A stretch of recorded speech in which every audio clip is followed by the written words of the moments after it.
Les lions comptent parmi les animaux les plus dangereux, rusés et féroces, dominant leur territoire avec force. Mais que se passe-t-il quand l'un de ces prédateurs affronte un vrai tank vivant ? Une bête musclée pesant 4 fois son poids, avec d'énormes cornes acérées sur la tête. Le résultat peut être exactement ce que vous attendez ou totalement différent de ce que vous imaginez. Ce félin féroce a commis l'erreur de s'attaquer à la mauvaise proie, et il en a payé le prix ultime en se faisant tuer, dans un affrontement brutal. Cela ne laissait aucun doute sur le vrai roi de cette jungle, appelé mort noir ou faiseur de veuves. Ce bovide africain est célèbre pour cela. Il prospère dans les milieux hostiles, affrontant les créatures les plus féroces et en sort souvent vainqueur. Voici le tueur de lions sous stéroïdes, le puissant buffle africain.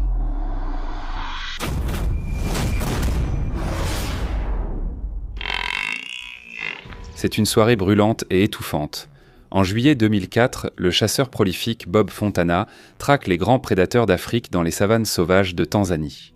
Pour contexte, le terme Big Five africain a été inventé par les chasseurs pour désigner les 5 animaux les plus difficiles à chasser à pied en Afrique. Cela inclut les lions, les léopards, les rhinocéros, les éléphants et le héros de la vidéo d'aujourd'hui, le buffle africain. Après ce qui semble être une éternité à retourner chaque pierre, Bob finit par toucher le jackpot et aperçoit quelque chose qui se cache derrière un fourré. Il lève son fusil, prêt à tirer, quand soudain le sol tremble sous ses pieds. Avec l'arrivée du membre le plus imprévisible des Big Five, avant même qu'il ait le temps de cligner des yeux pour voir ce qui arrive, une paire de cornes noires et mortelles fonce sur lui, le soulève du sol et le projette comme une marionnette en lambeaux. Soudain, la bête le frappe de nouveau, lui portant un coup fatal à la tête. Selon les témoins, Bob est mort avant de toucher le sol, tué comme prévu par le faiseur de veuves, le redoutable buffle africain. Cela reste cependant l'une des nombreuses raisons pour lesquelles ces bêtes sont des forces avec lesquelles il faut compter dans le règne animal. Nous verrons le reste, mais d'abord, donnons-leur une véritable introduction. Sinchyrus cafer, aussi appelé buffle africain, est une puissante bête bovine. Présent dans les marécages, plaines inondables, forêts de mopanes, savanes et forêts denses des grandes montagnes africaines proches de l'eau, ce bovin très connu est un véritable char d'assaut. Il compte 5 sous-espèces, dont le buffle du Cap, le plus grand. Ils peuvent peser entre 250 et 1000 kg et mesurer entre 1 et 1,7 mètres de haut. Ils ont un corps long et trapu avec des pattes épaisses comme des troncs d'arbres, leur donnant une posture basse et puissante. En Afrique, ces géants se sont forgés la réputation d'être parmi les animaux les plus dangereux du continent, et ils ont tout ce qu'il faut pour le prouver. Leur arme principale est, comme vous l'aurez deviné, leurs cornes redoutablement acérées et recourbées. Leurs cornes très proches forment un bouclier solide au sommet de leur tête, appelé kakkax. Iran sans setsetar, le casque.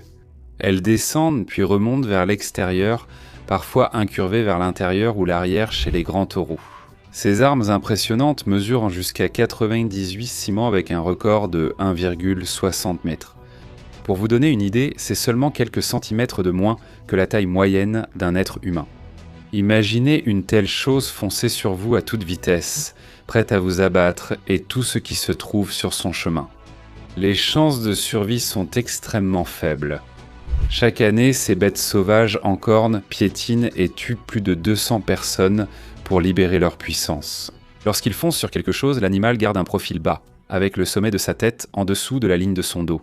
Ses sabots avant sont plus larges que les sabots arrière.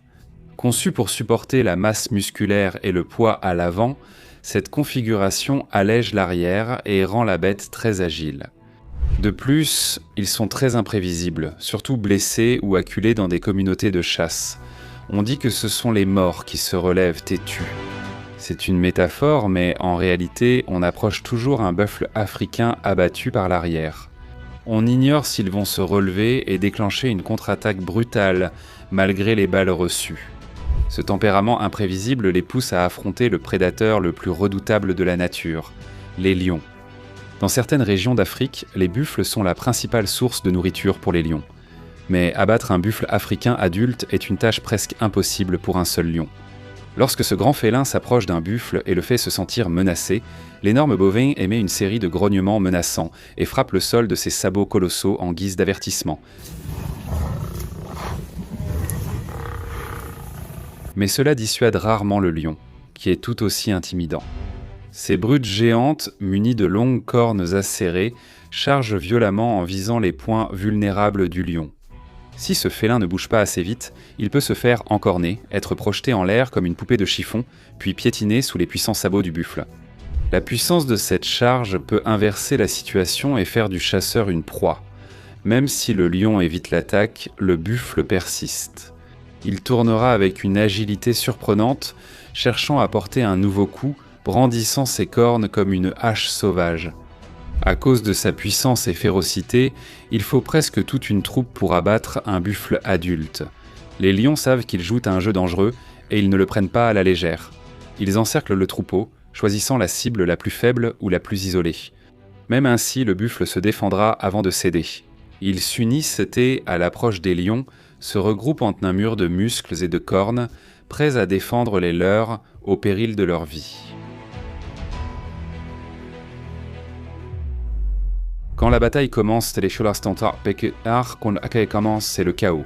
Les lions attaquent, griffes et crocs scintillants, essayant d'attraper le dos ou le cou du buffle. Mais le buffle riposte violemment, ruant, donnant des coups de pied et balançant ses cornes. Ce n'est pas simplement un combat, mais un affrontement brutal d'instinct primaire et de férocité, où tout peut arriver.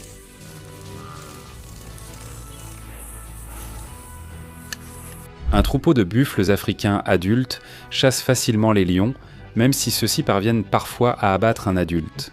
Beaucoup de lions repartent, avec de profondes entailles et des os brisés, s'ils peuvent encore marcher. De plus, ces bêtes sont connues pour leur rancune et leur désir de vengeance. Ce soi-disant roi de la jungle a commis un crime. Il a abattu l'un des buffles africains et maintenant le reste du troupeau est assoiffé de vengeance. Les bovins furieux obligent le grand félin à grimper dans un arbre pour se sauver.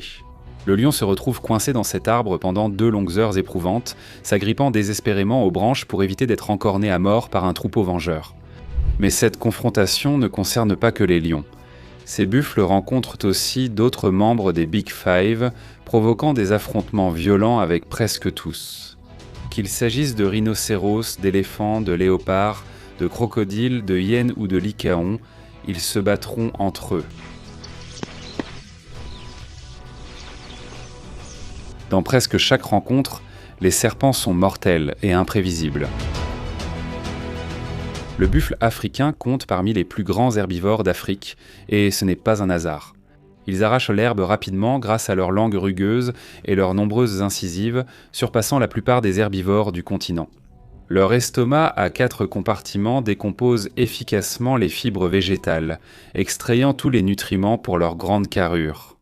Grâce à leur proximité avec l'eau, ces animaux nagent très bien et n'hésitent pas à plonger dans les rivières pour trouver de meilleurs pâturages. Ils peuvent avaler 28,8 litres d'eau en quelques minutes. Un buffle africain s'approche. Des troupeaux de tailles variées, centrés sur des femelles et leurs petits, sont organisés par une stricte hiérarchie de dominance. Autour du groupe central, on trouve de petits troupeaux de mâles subalternes, de dominants et d'animaux plus âgés ou moins aptes. En dehors de cela, ces géants sauvages ont des comportements sociaux vraiment fascinants.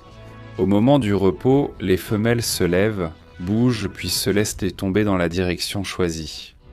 Après une bonne heure de cette routine de déplacement, elles finissent par partir dans la direction qu'elles ont choisie collectivement. Ce processus de prise de décision est un effort de groupe, non dicté par le rang ou la dominance, mais plutôt comme une sorte de consensus communautaire. Lorsque le danger survient et que les prédateurs attaquent, le troupeau se resserre comme une forteresse. Les veaux sont regroupés au centre, tandis que les adultes forment un cercle protecteur autour d'eux. Les buffles en périphérie servent de défenseurs, attaquant violemment les prédateurs ou lançant de forts avertissements. Ce front uni rend extrêmement difficile pour les prédateurs d'isoler et de cibler un individu, transformant le troupeau en un mur de chair et de fureur presque impénétrable. Et si par hasard les grands félins parviennent à isoler un individu lors d'une attaque, il n'est pas question que le reste du troupeau l'abandonne à son sort. Ce buffle massif s'est retrouvé coincé sur une crête d'un affleurement, apparemment en essayant d'échapper aux lions. Les prédateurs ont cru avoir une proie facile, mais le troupeau est intervenu, chassant les lions et sauvant l'individu. Les femelles buffles d'Afrique sont matures sexuellement vers 5 ans, les mâles entre 4 et 6 ans. Ces animaux coordonnent accouplement et naissance avec la saison des pluies. Désormais, une vache entre en chaleur. Le taureau est en alerte maximale, surveillant de près et faisant tout ce qui est en son pouvoir pour repousser les rivaux. Mais ce n'est pas une tâche facile. Les femelles, insaisissables, attirent les mâles par leur odeur, provoquant de violents affrontements entre rivaux. Seul le taureau dominant reste avec elle jusqu'à l'accouplement. Ensuite, la gestation dure environ 11,5 mois avant la mise bas. Le nouveau-né reste caché dans la végétation, tétant sa mère jusqu'à pouvoir rejoindre le troupeau. À l'état sauvage, les buffles africains vivent en moyenne 11 ans, certains atteignent 22 ans. La principale menace pour le buffle africain est la destruction de son habitat, causée par la réduction des territoires, l'expansion urbaine et le pâturage du bétail. De plus, appartenir au Big Five rend ces buffles prisés des chasseurs de trophées. Certaines de ces âmes désespérées dépensent 10 000 $ juste pour le frisson d'en abattre un.